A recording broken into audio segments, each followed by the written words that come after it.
right in here, you have a fair value gap in the form of a SIBI, sell side imbalance, buy side inefficiency. This candle's high right here. If you draw a line out, this is institutional order flow entry drill. Institutional order flow entry drill is where the market just trades just a little bit inside the fair value gap and then drops. That's what that is. It's not a full closure of the gap. It just goes in a little bit and then go. That's why when you see me pyramiding and when I'm doing my trade executions, every single time I do a entry into the fair value gap, I'm always trying to pyramid right there. Because every time I try to fancy dance and try to get the midpoint, consequent encroachment, I rarely ever get it. So that may be where I believe that the ideal entry should be for me, but I don't care about the couple ticks that I might be losing in terms of profit or saving in a stop loss. That's not going to make or break the idea for a trade for me. So as it enters the fair value gap, institutional order flow entry drill, all that means is you're entering just the smallest little bit inside of a fair value gap, and you're entering based on that within a narrative or directional bias with the belief that even if it does close in the fair value gap entirely, it doesn't make a difference. It won't hurt me. I'm not going to take the full position there. I'm going to enter a partial of something like a pyramid. So if I'm going to enter it as a full 100%, this is the first time I'm getting in a trade because maybe it's already been moved for a while.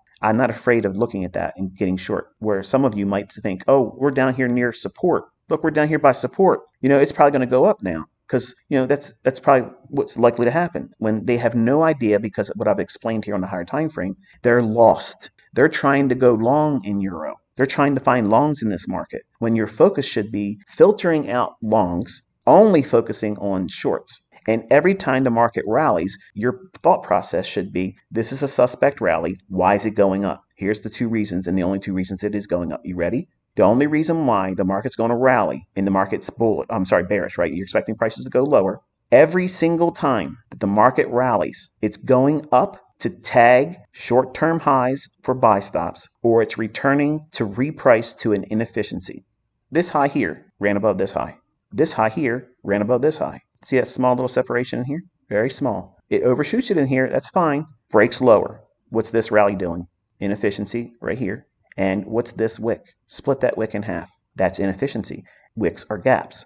Anytime you're bearish, folks, listen, okay? If we are bearish based on what we think the move's going to be on the weekly chart, is it going to be expanding higher or expanding lower for an objective that can be seen on the weekly chart? That's the beginning of building a bias for the week, not daily, for the week. So that means we're looking for only buys if we think the weekly chart is going to print a candle that's expanding higher.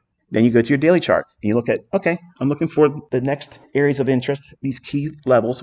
Where's the market gravitating towards? Where's it moving towards?